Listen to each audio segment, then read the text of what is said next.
How you all doing, people? I hope you're good. I'm Wayne. I'm so glad you could join me while I check out today why no military on Earth could survive invading the US. It's kind of a given, innit? I've already subscribed and liked to it. This is my second second time starting it. The camera weren't recording. Right, anyway, yeah, no military on Earth could survive invading the US. As I said, that's kind of a given. The size of your military over there, the money that goes into it, A-10 warthogs and all of that good stuff as well. But yeah, not to mention the Florida men that wrestle crocodiles, if anyone does manage to make it on land, wrestling crocodiles. And the people in the south wrestling bulls, rodeo and all that. So yeah, even if they did manage to get boots on ground, you got to take on some pretty crazy people that wrestle things like that for fun. But anyway, I'm yapping too much. Right, yeah, I hope you're all good. Let's see what they're telling me, why we couldn't survive it. Oh, come on, play. No nation on Earth can survive invading the United States. And that's not an exaggeration. It's a strategic reality that even America's most capable adversaries quietly acknowledge. The idea of a foreign military force successfully conquering the United States sounds like Hollywood fiction. But when you break down the actual military calculations, you realize why it's never been seriously attempted in modern history and why it never will be. The United States isn't just difficult to invade. From a military planning perspective, it's a strategic death sentence. And that's not patriotic rhetoric. That's what happens when you combine geography, military power, and civilian preparedness into something that military history... There we go, that's the bit I forgot about, the civilian preparedness. Over here, I think it's like 5.6 guns per 100 people. Over there, it's over 100 guns per person, isn't it? So yeah, there is that preparedness. Sometimes call the perfect... That's what happens when you combine geography, military power, and civilian preparedness into something that military historians sometimes call the perfect defensive position. If you enjoy diving deep into questions like this and understanding the fascinating details behind how our world actually works, go ahead and subscribe. We explore all kinds of topics that make you think. Now, to understand why invading America is impossible, we need to start with what makes any invasion successful in the first place, and then watch how the United States systematically eliminates every single advantage an attacker might hope to exploit. Throughout military history, successful invasions have required a handful of key ingredients. You need the element of surprise, at least initially. You need manageable supply lines to keep your forces fed, armed, and moving forward. You need the ability to establish a beachhead, some initial foothold from which you can expand. And critically, you need to achieve your objectives before the economic and human costs become unsustainable. With those requirements in mind... Obviously, the only way you can come in on land is through Mexico and Canada, isn't it? Let's examine why invading America fails at literally every single step. Start with the most fundamental barrier, geography.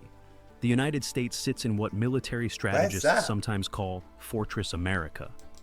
Are these random AI videos, or is this a part of the US? Let me know. And the nickname is earned. On one side, the Atlantic Ocean stretches roughly 3,000 miles to Europe. On the other, the Pacific spans an even more daunting 5,000 miles to Asia. These aren't just bodies of water. They're moats on an almost planetary scale. Any naval force attempting to cross either ocean would be operating at the absolute edge of its logistical limits. Modern warships need constant resupply, fuel, maintenance, and coordination. That tide there. Crossing thousands of miles of open ocean with an invasion fleet large enough to threaten the United States would require a naval operation that dwarfs anything ever attempted in human history. Consider what the D-Day invasion required, and that's widely regarded as the most ambitious amphibious assault ever conducted. The Allies assembled approximately 156,000 troops, supported by around 5,000 ships and 11,000 aircraft. They had months to prepare, staging from friendly territory just across the English Channel, a mere 100 miles of water. They had air superiority, detailed intelligence, and still suffered thousands of casualties, establishing their beachhead on beaches that were, relatively speaking, lightly defended compared to what modern coastal defense systems could achieve. Absolutely. Now scale that operation up to crossing 3,000 to 5,000 miles of ocean, with no friendly staging ground, no air. You'd literally be worn out mentally, physically, everything by the time you got there, wouldn't you? Superiority, and advancing against the world's most powerful navy and air force. The logistics become absurd. You're not just talking about moving ships, you're talking about sustaining an entire invasion force across distances, where resupply becomes near. I was going to say it has to keep going as well, doesn't it? It's not just like get it over there once, it has to keep coming and coming and coming until you get a right foothold around the entire place. Nearly impossible. But distance is only part of the problem. Modern surveillance technology means you can't hide a massive invasion fleet. Satellite reconnaissance, radar networks, maritime patrol aircraft, underwater sensors. The United States has layered detection systems that would spot any large naval movement days or even weeks before it posed a threat. That means American forces would have ample time to position submarines, aircraft carriers, long-range bombers, and coastal defense systems. Any invasion fleet would be engaged and likely destroyed long before reaching American waters. In naval warfare, the side that sees first and shoots first usually wins, and America would see any invasion coming from thousands of miles away. There's simply no scenario where a fleet large enough to threaten the United States crosses either ocean without being detected It's a and lot destroyed. of open water, that, ain't Okay, it? so maybe crossing the oceans isn't viable. What about attacking from land? After all, the United States does share borders with Canada and Mexico. Surely that creates some vulnerability. Not really, and here's why. Both countries are so deeply integrated into American military and economic systems that using them as invasion routes would be virtually impossible. Canada is a Makes NATO sense. member and one of America's closest allies, with military cooperation so extensive that their defense infrastructure is essentially interlinked. Mexico, while not in NATO, has extensive security cooperation with the United States and depends on American trade for a huge portion of its economy. For a hostile nation to invade America through Canada or Mexico, they would first need to conquer or completely control those countries, which would itself require military campaigns of staggering scale and would trigger immediate American military response. You'd They'd be essentially alert have to straight fight away. 2 wars before even reaching American territory. But let's imagine, purely hypothetically, that somehow an enemy power managed to position forces along America's borders. Even then, the geographic obstacles are overwhelming. An invasion from the north would have to cross vast stretches of Canadian wilderness, including the Canadian Shield, a massive region of rocky terrain, dense forests, and limited transportation infrastructure. The few highways and rail lines that connect Canada to the United States create natural choke points that could be easily defended or destroyed. The Great Lakes region would pose similar problems, forcing any invading army to secure crossings over some of the largest bodies of fresh water in the world, all while under fire from defenders who control the surrounding. That might actually be a bit of a strategic plan over there in the US. I hear a lot of people complaining that the rail system's not that good over there. Here, this train tracks, rails everywhere. No real chokeholds like you've got over there. Thinking ahead. I like it. Problems, forcing any invading army to secure crossings over some of the largest bodies of fresh water in the world, all while under fire from defenders who control the surrounding territory. Northern invasions work in theory, but the practical realities make them suicide missions. From the south, the challenges are equally daunting. The US-Mexico border runs through some of the most inhospitable terrain in North America. The Sonoran and Chihuahuan deserts aren't just hot and dry. They're logistical. You'll have loads of things trying to eat you as well there, won't you? For a lot of the states, I imagine.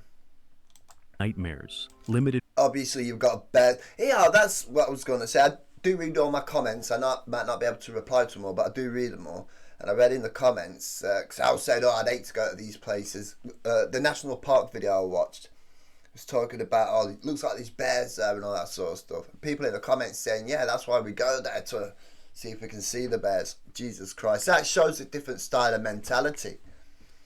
I don't know. The idea to, I don't know. Again, mentalities. I didn't grow up with knowing that there's bears in my damn country, so water sources, extreme temperatures, and vast distances between population centers would make sustaining a large military force nearly impossible. And that's before considering that the United States maintains significant military presence along the southern border. Any large-scale military movement would be detected immediately, Instantly. giving American forces time to concentrate overwhelming firepower Overwhelming. at the point of attack.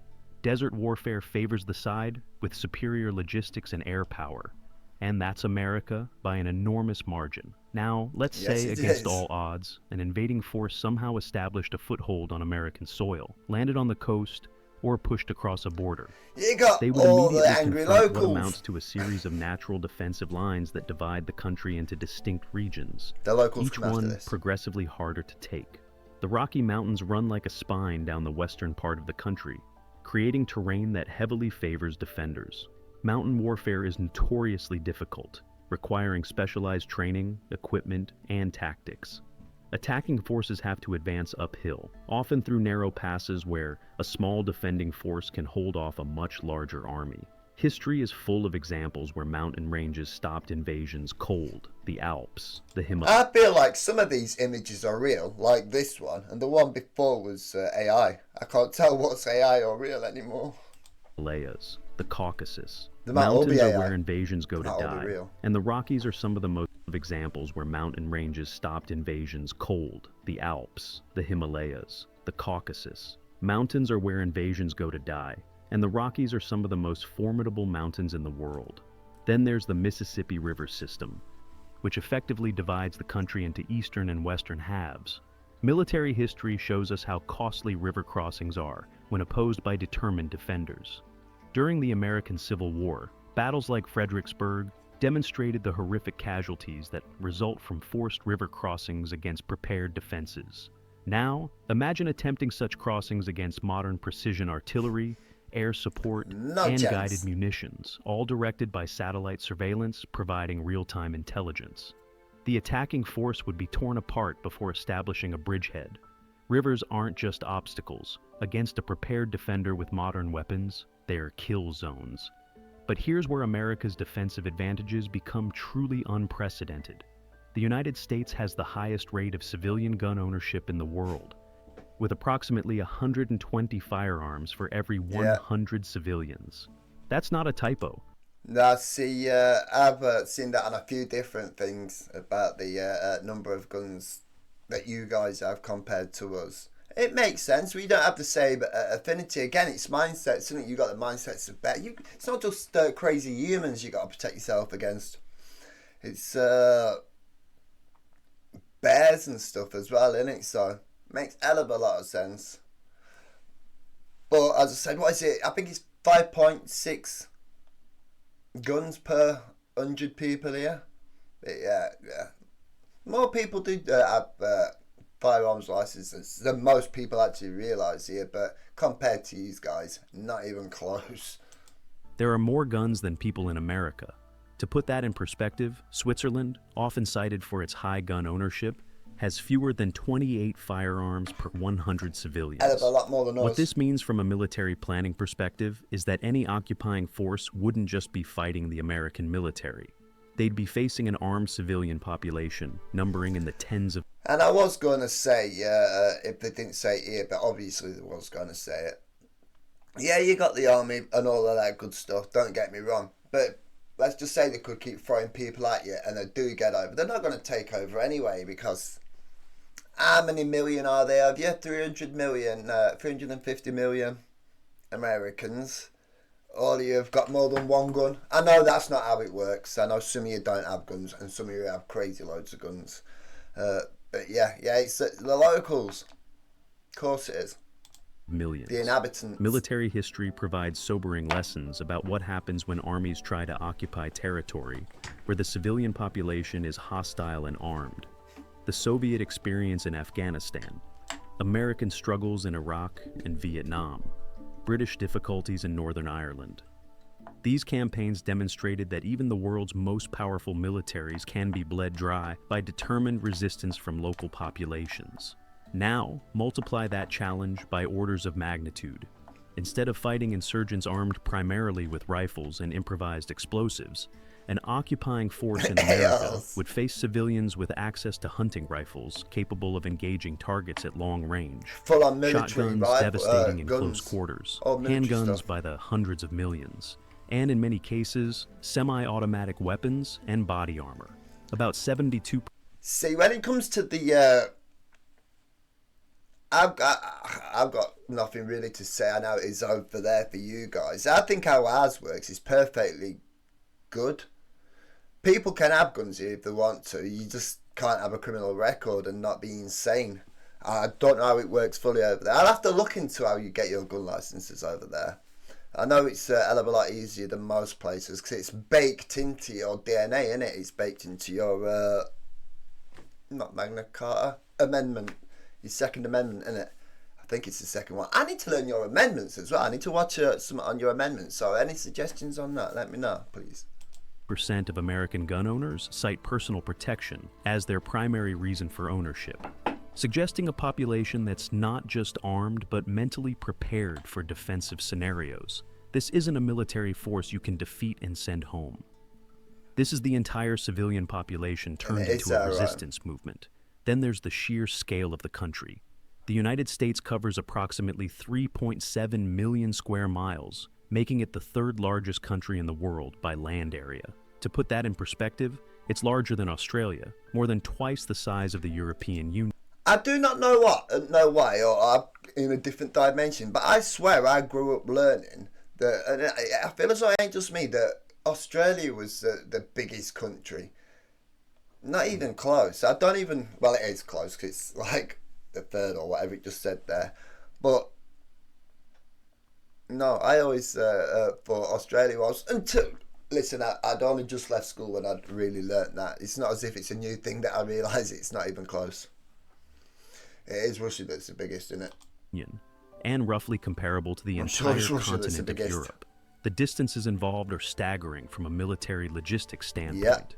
From Washington, D.C. to Los Angeles is about 2,700 miles. The terrain changes. From Miami to Seattle is over 3,000 miles. New York to San Francisco spans an entire continent. Any occupying force would need to maintain supply lines across these vast distances, while simultaneously facing organized military resistance and civilian harassment at every point along the way. The logistical challenges would be insurmountable. History's most successful invasions conquered territories a fraction of this size and still struggled with supply issues. Modern military doctrine emphasizes rapid, decisive operation. That's the main thing with it, though, isn't it? If you're doing an invasion, is getting your supplies to keep coming in. That is obviously the logistics of it all. Because long campaigns are economically and politically unsustainable. Wars are expensive, and the longer they drag on, the more they drain a nation's resources and political will. The United States spent trillions of dollars over 2 decades in Iraq and Afghanistan, countries far smaller and less developed than America itself. Iraq has an area of about 168,000 square miles. Afghanistan is roughly 252,000 square miles. Combined, they're less than 12% of America's total land area. The cost of occupying a territory the size of the United States, with a hostile population of over 330 million people, many of them armed and with an intact military-industrial complex that could wage asymmetric warfare indefinitely, would dwarf these figures by orders of magnitude. No nation on Earth we know this anyway, but when it's said like that, it's crazy, isn't it? Could sustain such The cost of occupying a territory the size of the United States, with a hostile population of over 330 million people, many of them armed and with an intact military-industrial complex that could wage asymmetric warfare indefinitely, would dwarf these figures by orders of magnitude. No nation on Earth could sustain such an effort economically, even if they somehow overcame all the other obstacles. You'd bankrupt your own country trying to occupy America. And then there's the nuclear dimension. And this is where the strategic calculation becomes truly stark. The United States maintains one of the world's largest nuclear arsenals, with weapons deployed across land-based intercontinental ballistic missiles, submarine-launched ballistic missiles, and strategic bombers. This is called the nuclear triad, and it ensures that even if some of America's nuclear forces were destroyed in a first strike, enough would survive to retaliate with devastating effect. American nuclear doctrine makes clear that existential threats to the homeland would likely trigger nuclear response. This creates the strategic reality known as mutually assured destruction. Any conventional invasion large enough So if it stays like this, and it mutually, what's the word? Assured destruction. Let me hear that again. threats to the homeland would likely trigger nuclear response. This creates the strategic reality known as mutually assured destruction. Assured. Any conventional invasion large enough to actually threaten American territory would almost certainly escalate to nuclear conflict long before achieving its objective. No sane person ever wants to be pressing that button, don't they? Do they? Absolutely not. This fundamentally changes the calculation for any potential Mental adversary. people on the other end. The cost of failure isn't just a defeated army sent home in disgrace. It's potentially nuclear devastation of your own homeland. Military strategists understand something that often gets lost in popular discussion about warfare.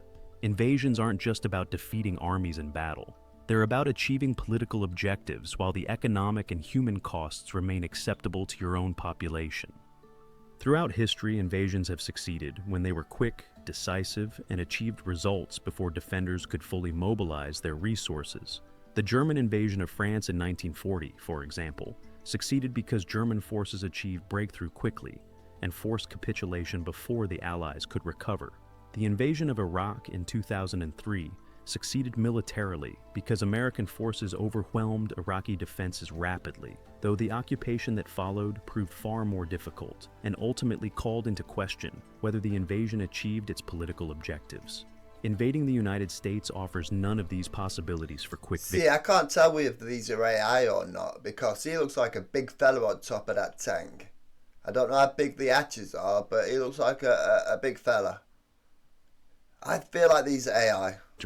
There's no prospect of surprise with modern surveillance. No possibility of quick breakthrough when the defender controls the air and sea.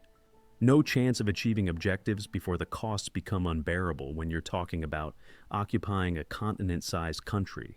An invading force would be detected long before reaching American territory, face overwhelming defensive advantages from geography at every stage, confront the world's most powerful military fighting on home territory, with the full support of an armed civilian population, and need to sustain operations across distances that would break any supply chain ever created. The economic cost would be measured in tens of trillions of dollars. The human cost would be catastrophic, potentially numbering in the millions, and the probability of success would be essentially zero. This is why, despite all the warfare and conflict throughout human history, no nation has seriously attempted to invade the American homeland since the War of 1812, and even that was a limited campaign focused on strategic targets rather than conquest, and it ultimately failed. It's why modern military planning by potential adversaries focuses on other strategies: economic competition, cyber warfare. And people did answer in the comments as well. You mentioned that's when the White House got burnt down by the Canadians, because I thought it was at the end of the War of Independence, but no, it's War of 1812. Failed. It's why modern military planning by potential adversaries focuses on other strategies: economic competition, cyber warfare, influencing allies and international institutions, anything except conventional invasion, because military planners in Beijing, Moscow, and every other capital understand what the math shows. Invading America is a strategic impossibility. So, when we ask what it would take to invade the United States, the honest answer is it would take something that doesn't exist and likely never will. A military force large enough to cross oceans undetected, overcome the world's most powerful Navy and Air Force, establish beachheads against modern coastal defenses, advance across thousands of miles of hostile... See, again, is this AI or real? Please let me know in the comments. I really don't know. I genuinely can't tell what's AI or not anymore these days. Territory against scary. Both organized military resistance and an armed civilian population numbering in the tens of millions, all while sustaining supply lines that span continents and oceans. Accomplish all of this before nuclear escalation, economic collapse, or sheer attrition made continuation impossible. and somehow maintain political will at home while casualties mounted into the millions. It's not just improbable, it's See, obviously I know these ones are AI. Otherwise they'd be shooting each other in the back, look. impossible by any reasonable military assessment, and somehow maintain political will at home while casualties mounted into the millions. It's not just improbable, it's impossible by any reasonable military assessment. Fortress America isn't just a catchy nickname, it's an accurate description of the most defensible territory in human history. The combination of geographic isolation, military power, economic strength, technological superiority.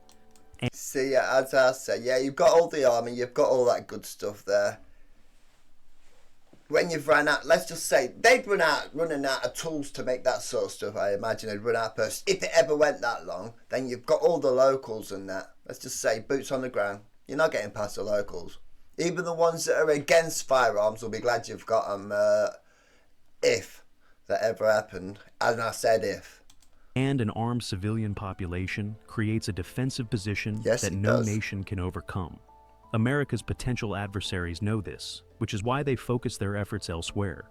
The United States can be challenged economically, diplomatically, and through asymmetric means. But invaded and conquered, no nation on Earth can survive attempting it. The costs would be civilization ending, and the probability of success would be zero. That's not American exceptionalism. Zero. That's just the math. It's just logical as well, isn't it? Just take the military out of it, for God's sake, right? Just take your military out of it for 1 minute, right? And I don't know, a few landing craft come from another nation trying to storm your beaches and that. You got all your civilians with military grade weapons anyway, so nah, it ain't a good idea, I don't think. But we don't need to do them as we just no. But yeah, anyway, that was proper interesting. Let me know about them couple of pictures that I did ask whether they was real or not. I genuinely couldn't tell. I know that like 99% of them was AI, but some looked a little bit real. Oh, itchy nose, gonna sneeze. Pardon me, just in case I do. Right, anyway, if you enjoyed that, give us a thumbs up if you want to, and I'll see you next time. Goodbye, bye-bye.